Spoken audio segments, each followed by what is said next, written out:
Hey, what's going on, gang? This is Nate on the Stone. Welcome to the 30th episode of The Rolling Stone. You guys know the drill and the rules here on these episodes. This is where I give my initial thoughts, opinions, and analyses about stories that are currently in the news. And since everyone has been talking about him this week, I am definitely going to jump on the bandwagon as well and give some thoughts about Kanye West.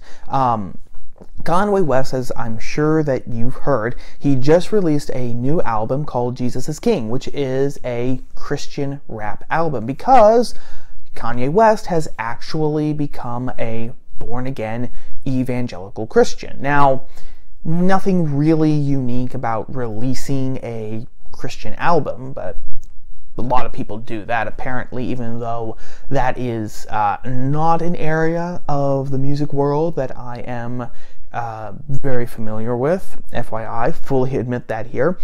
But what is really interesting is that Kanye has actually been talking publicly about things that deal with morality and ethics, right? In relation to his rebirth as a born-again Christian. So, for example, he told his wife, Kim Kardashian, that the way she dresses very revealingly, which is one of her trademarks, and we're going to talk about that here in just a second, that hurts him spiritually. He said, as your husband, that really hurts me spiritually, the way that you dress, the revealing way that you dress everywhere for the entire world to see, that hurts me spiritually. He came out against abortion.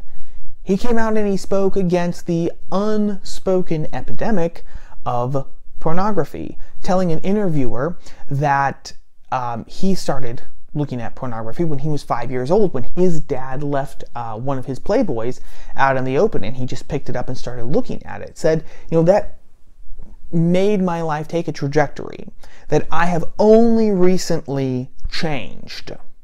Okay? So he's saying a lot of things that deal with morality because of his conversion. And again, you can never really tell 100% whether someone is genuine or not, because genuine conversion, of course, and belief takes place here in the human heart. And I still don't have a magic mirror that allows me to look into someone's heart, to really show me what they think, how they feel, what they believe. But if I can be forgiven for quoting the Bible here, about a story that deals with Christianity, by your fruits you shall know them. And so a lot of the fruits that Kanye is producing right now seems to be congruent with a genuine conversion. Okay, so all's well and good, right? Celebration time! Yay! Except, of course, that not everyone is happy, right? Because, of course, in today's, in this day and age, what can you do? What can you say that is going to please everyone? Unless, of course, you are someone who is just as bland as vanilla ice cream without the vanilla. And even then, I don't think you please anyone, because people would be saying, hey, what happened? Where's the vanilla, right? So it's basically impossible. But the reason why people have been getting upset with Kanye West is what I find extremely interesting. Of course, there have been people who have been bashing his album, Jesus is King. The Daily Beast did it, saying it's passable, it's okay, but it's nothing really, anything spectacular. And plus they said that it was hypocritical, because instead of praising Jesus, Kanye seemed to be wanting more to present himself as a martyr. Now, FYI, I really can't judge that because I have not listened to the album, okay? But that does seem to be a trend. A lot of people have been critiquing his new album, and you have to wonder if he had not had this conversion experience, if he had not had a Saul to Paul moment, and if he had not been talking publicly about these other issues, I have to wonder if the criticisms would have been as harsh or as strong or as numerous as they have been. But what I really want to dive into in this story is something that was written by Maisha Kai over at The Root, because what she took issue with was Kanye's getting after his wife, Kim Kardashian, over the way she dressed. Because she called Kanye West a hypocrite for getting after Kim, because she said, hey, Kanye, you knew who Kim Kardashian was. You were friends for years, you had a whirlwind romance, and then you had a kid out of wedlock. When you married her in 2014, you knew who she was, you knew what you were getting into. Plus, on top of that, you helped create this image of Kim Kardashian. You helped create this very sexualized brand that Kim Kardashian has. So now for you to come out here and to say, you know what, it hurts me spiritually when I see you dressed like that in public, height of hypocrisy, Kanye.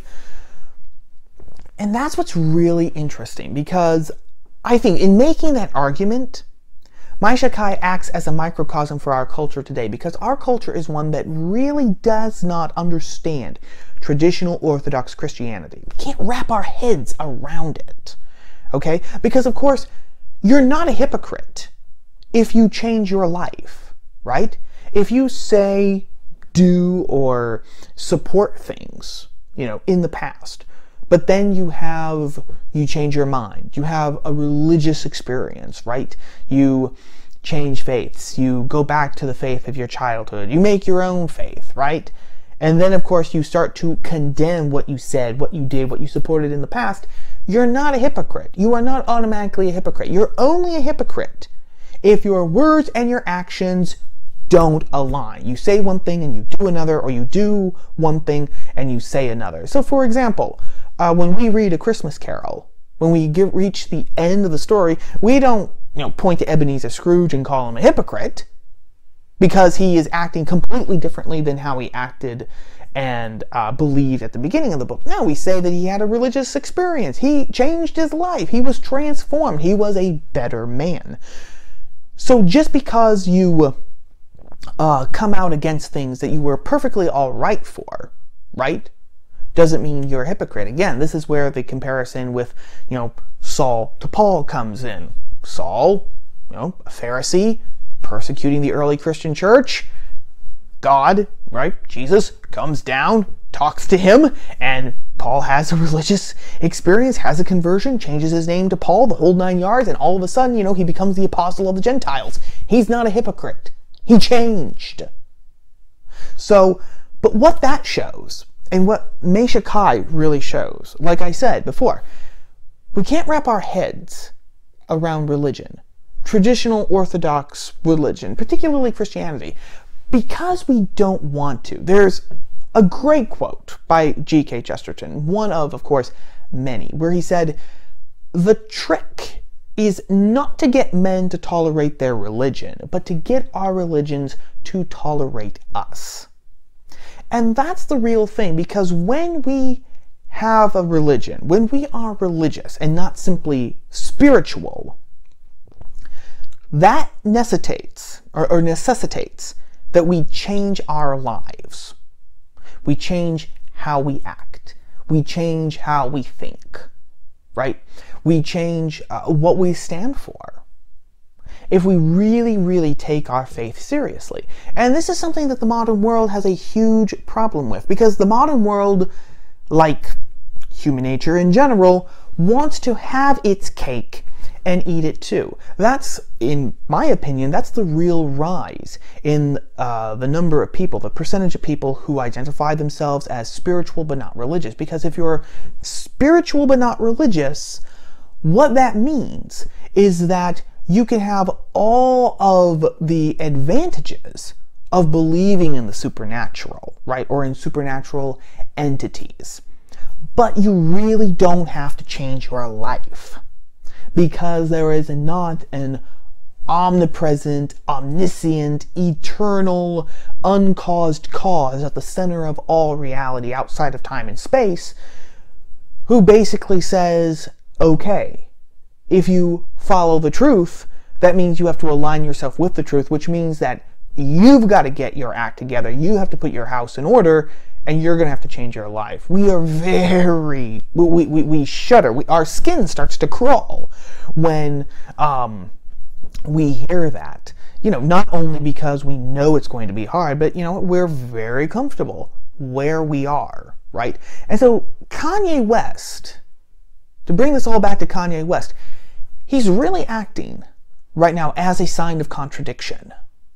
He's really acting as a sign of contradiction. He is reminding the US and the West, and really the whole world, because he's an internationally known rapper, what a real and genuine religious conversion looks like. He is basically, by his own life, he is showing what real religion does to people, how it transforms people, right? And the difference between religion and spirituality. And a lot of people don't like that. A lot of people feel threatened by that.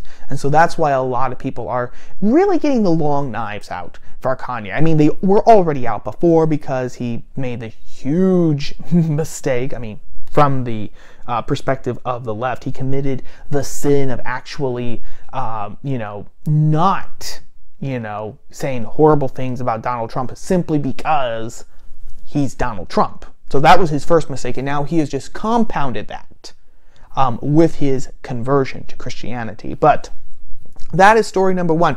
Story number two, I really want to build on this spiritual but not religious, because this past week there was a fascinating story in the New York Times by Jessica Bennett talking about the rise of witches, and not just women taking the name witch to designate, a strong woman, or maybe even a, bitchy woman, but actual genuine people who identify as witches, right?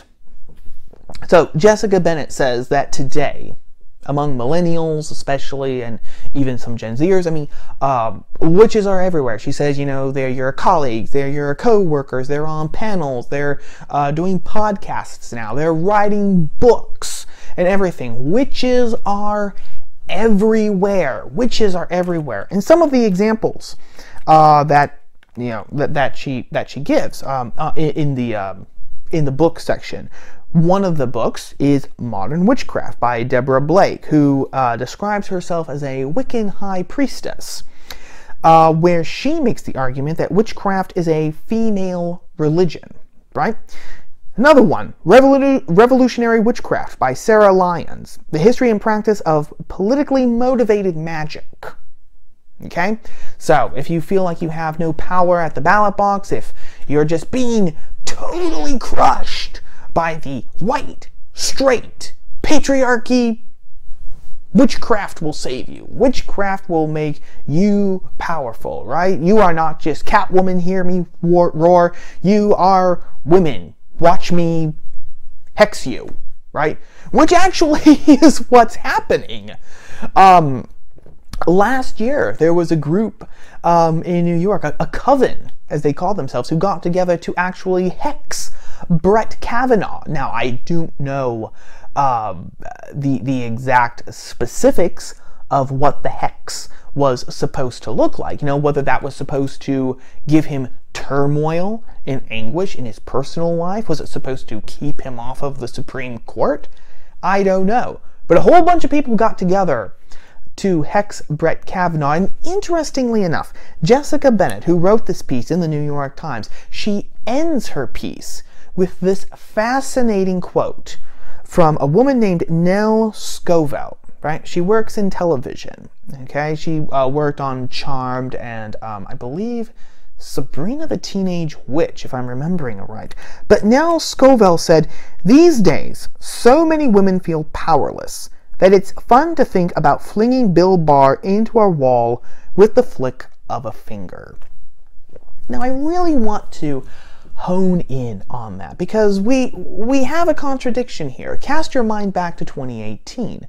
More women were elected to Congress in that midterm election last year than at any other time in U.S. history. All the pundits, all the commentators were, just on the rooftops cheering that finally the age of woman had come, right? Women were taking the lead. Women were marching ahead. Women were getting the power that they had always deserved. And now everything was going to be better. 1 year later, all of those women mostly, are still in Congress, right? And yet women still feel powerless. I just wanted to bring up that contradiction, right? Because even when everything is going for women, more women in politics, more women running for political office, more women entering business, more women going to college and getting higher education degrees, which has been a trend for years, all this time, I mean, women are, outpacing men in many, many fields and getting more power. You'd think that that would be what the left would be rejoicing about, because that's what they have wanted for years. But women still feel powerless. Women still feel powerless. And so the only way to actually feel fulfilled, to feel powerful, is to imagine being able to flick your finger and send Bill Barr, crashing 20 feet into a wall. That's a very interesting admittance. And that's a very interesting paradox. And that's just a very interesting thing to say, especially when she gave Bill Barr, the name of Bill Barr, of all the people in the Trump administration, that she targeted someone in the Trump administration, that's not surprising at all. I mean, she's in entertainment, television. You knew that she was going to be a leftist, more than likely an ideological leftist. But that she pointed to Bill Barr is very interesting, because of course Bill Barr, as we've talked about before here on the Rolling Stone and on this channel, he has been targeted for particular hatred by the left, because Bill Barr is a Catholic, and he is not ashamed of wearing his Catholicism on his sleeve. We talked about how he was at the Value Voter Summit at Notre Dame, and how he talked about secularization and about the need for religion in the public sphere, how you can't have Republican government, right, without self-government, self-control, and you can't have self-control without morals, and you can't have morals without religion. What every single one of the founders said, right? He said that. And he also talked about the militant attack of the forces of secularism against religion, to basically hound it out of the public square, force it just to stay within the confines of the four walls of the private home, or in the church, synagogue, mosque, temple, what have you, right? And we talked about how the left was basically calling him, he's a fascist, he's a monarchist, you know what, he wants to create the old tried trope, right? He wants to create a Catholic theocracy in America, wants to overturn the Constitution. He wants to create the secret, telephone line between Washington, D.C. and the Vatican, and pretty soon, before you know it, the Pope is going to be creating all of our laws and all of our legislation. It's going to be terrible, absolutely terrible, even though a lot of people on the left love Pope Francis right now. All of these, not just anti-Catholic, but anti-religious conspiracies. I mean, the vitriol was just vicious.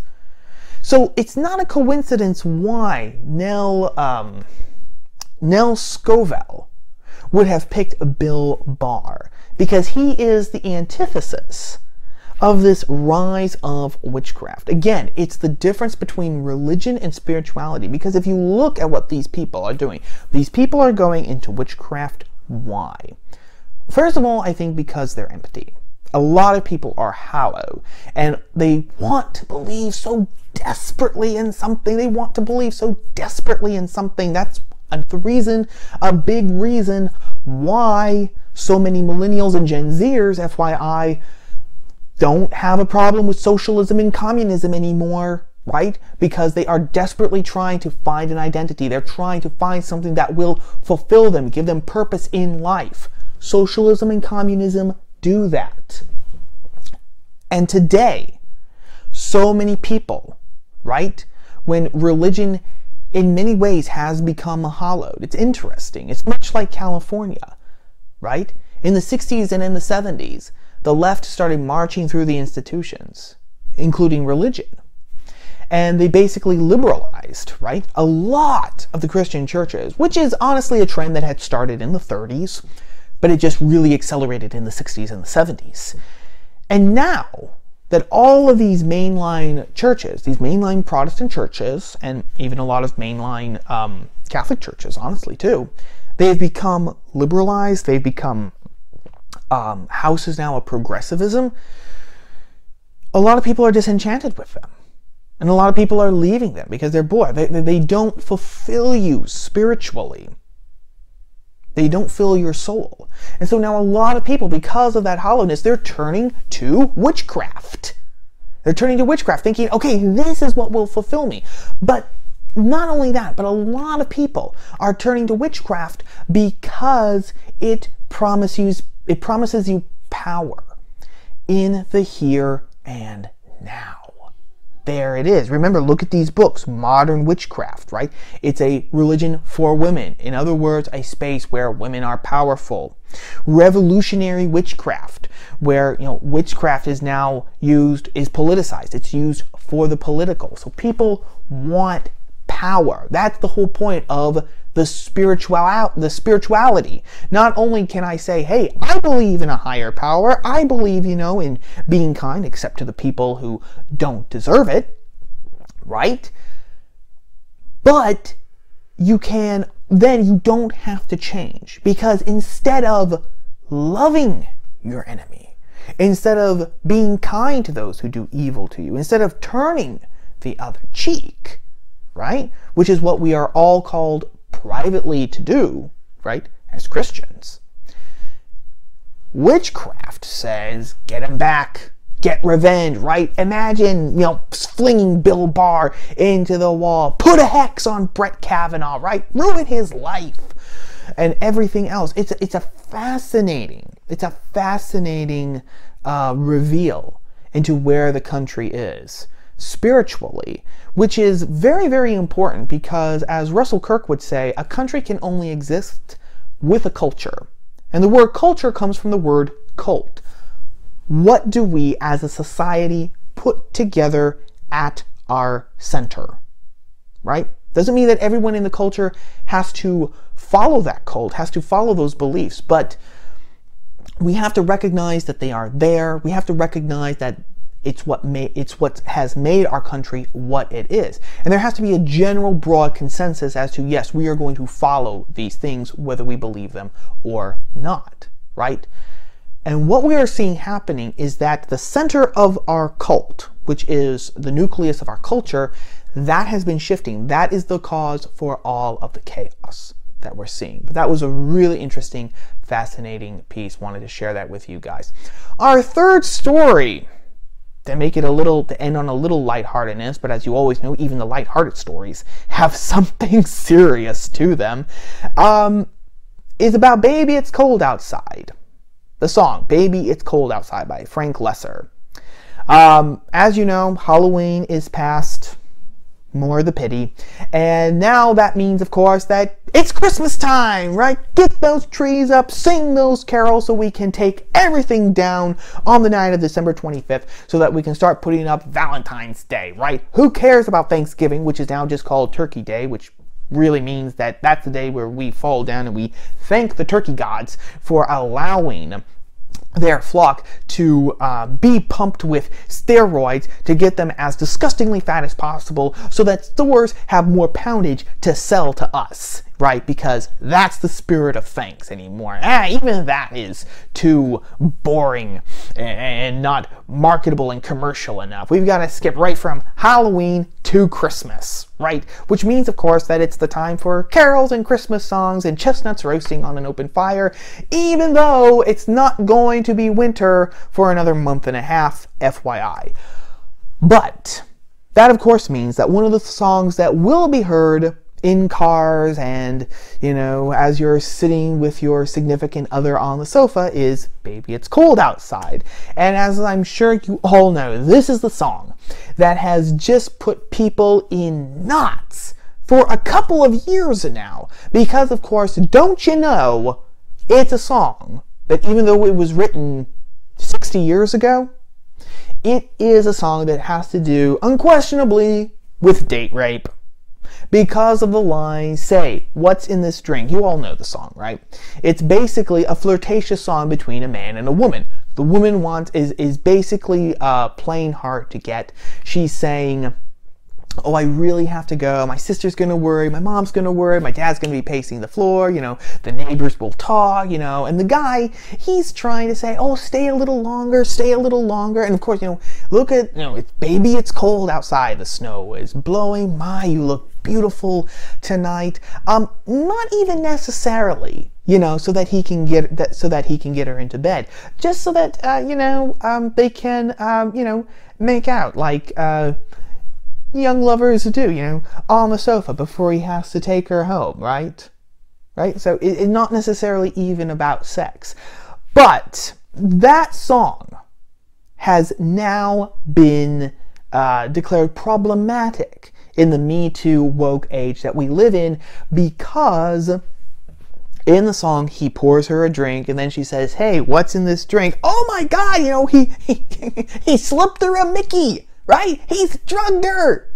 Even though she keeps singing, right, the song with him, and she doesn't mention it again. She doesn't say, oh, I'm feeling woozy, the room's spinning round. None of that is in the song. So it's a pretty bad, it's a pretty poor drug if it doesn't even do what it's supposed to do. Which again, and bringing up on that was just a saying, back in the past, that, hey, what's in this drink? It's like, whoa, this drink goes right to my head, because you had low alcoholic tolerance or whatever, right?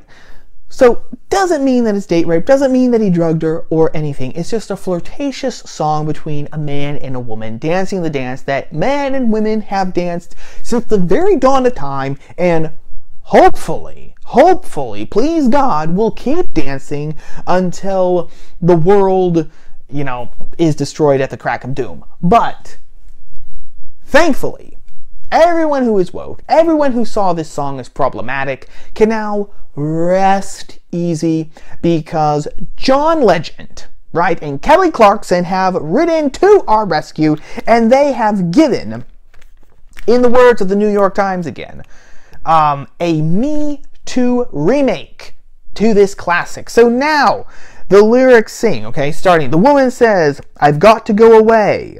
John Legend replies, I can call you a ride. What will my friends think? I think they should rejoice. If I have one more drink, it's your body and your choice. That's right. Baby, It's Cold Outside has now become a pro-abortion ad. It's your body, it's your choice. Oh, if you want to leave, I'll completely call you a cab. This past week on Fox News, Mark Stein was actually on Tucker Carlson, as he is usually several times a week, talking about this very thing, saying, the whole point, if you're going to call her a ride, the song's over. You're not going to keep singing for a minute and a half. After saying, oh, I'll completely call you a cab. Oh, okay, you want to go? Oh, okay, I'll call you a ride. Don't try to convince her to stay. Don't anything like this. It is so cold and foreign. And this is one of the things that is the problem of the modern world. This is where we're going to get serious here just for a second. We have no imagination today. We can't see the romance in a man and a woman, actually dancing the dance and both of them playing hard to get. Not only that, but we don't want to see men and women as men and women. Again, okay? This song is not necessarily about sex. So I'm not being contradictory when I say there's nothing wrong with Baby It's Cold Outside, and then saying, hey, you know what? Guys should be gentlemen, women should be ladies, and sex should really be reserved for marriage, which is another topic entirely. I'm not saying, I'm not being hypocritical here, because again, this song doesn't necessarily have anything to do about sex. It's just about a guy wanting to spend more time with his girl at night by a fire, probably for some, cuddling on the sofa, which is not at all like sex. The fact that we automatically think that he's just trying to get her to stay longer to have sex is probably more a It's more of a testament of our times and our minds than it is to the times and the minds of the people who wrote the song, Frank Lesser and his wife, and the people who heard that song when it first came out, right? Because again, it's a flirtatious song. Guy and girl both coming together, to dance the dance, the mating dance, as it were. But we don't like that.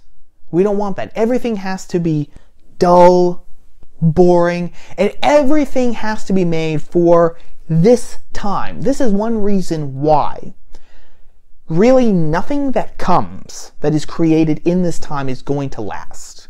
That's really the remarkable thing about that byline in the New York Times, saying that a classic gets a modern upgrade. Well, when you change the very essence of the song and the dynamic of the song, it's not the same song anymore, which means that it's not a classic. And by the way, a classic means that it has stood the test of time because it speaks true, unalterable truths, like, the mating dance between men and women, right? But when you change that dynamic, it doesn't speak to the truth of that anymore. And so, it's not a classic anymore. It's just something for the here and now, which is so boring. It's so boring, Movies that are made just for one demographic, just for one time frame, they're not remembered anymore because they're boring. As soon as whatever they were spoofing or whatever they were talking about doesn't become irrelevant anymore, whether that demographic grows up, that demographic changes its opinion, or whatever, then the movie becomes irrelevant. Classic example, the right tried to do a very patriotic comedy multiple years ago, spoofing Michael Moore and a lot of people on the left, An American Carol, right? Well, except for the first 8 minutes of the movie, it was an abject failure. Because, of course, it was all supposed to be very patriotic, defending George W. Bush, defending the Iraqi War, spoofing Michael Moore, his documentary, Fahrenheit 9/11, et cetera, et cetera. Once all of those things were passé, Bush left office, the Iraqi War, kind of trundled on as always because we didn't really know what we were fighting against there. When Michael Moore no longer became the favorite of the left, right? Then all the reasons for the movie's existence disappear. That's why you don't hear about it anymore, right? Everyone said, when it came out, everyone on the right has to watch this movie, laugh like your country depended on it. I remember that was one of the, that was one of the taglines for the movie. Well, where is that movie now? Where are all the sequels that it spawned? Where are the movies like that? They don't exist because it was made. It was a snapshot for one moment in time. Which is why it didn't last. Which is why it wasn't really a good movie. Classics transcend time. They speak to everyone. They have something to say to everyone, regardless of who you are, where you are, or what time you live in. Because, of course, their core is some unalterable truth. Or a series, or a set of unalterable truths. You can say that about Citizen Kane, about Casablanca. You can say that about When Harry Met Sally. You can say that about, The Princess Bride. You can say that about Cinderella Man. A lot of these classics, both old and new. That's what marks a classic. So when this song, when Baby It's Cold Outside, whose lyrics I have, shamefully written here, goes into making it woke, you've destroyed the song. And you have destroyed its classic stature. Because, of course, everything has to be compressed, reshaped, remolded to fit today. Well, today is going to change, right? In the blink of an eye, in the terms of history, it's going to change. And then, where is this going to lead? Which then raises an interesting point. Can you even have a classic? Because again, when the Me Too movement is over, does that mean Baby It's Cold Outside? Does that mean it's going to have another remake? Are songs and stories and truths going to have to be completely remade and revamped for every age and every person, meaning that there's going to be no continuity to anything? because the only thing that matters is the present, not the future, not the past, just the here and now. That's not really a world that I want to live in. It's a world that's untenable because, of course, we only got to where we are now by standing on the shoulders of giants in the past. And the future, potentially, is only going to progress because they are going to continue standing on our shoulders. We are not giants, but we're still standing on the giants of the past. So, that is not just annoying and not just woke, but it is a very worrisome trend as to what is happening. Portends, it portends to bad things in the future. Real quick, here at the end, this past weekend I attended the 5th annual Politicon, and I just wanted to give my quick thoughts on that to everyone. Saw a lot of great people. Got to listen to and speak to Lauren Chen, Michael Knowles, and several other people, actually, who were there too. Those were the two big ones.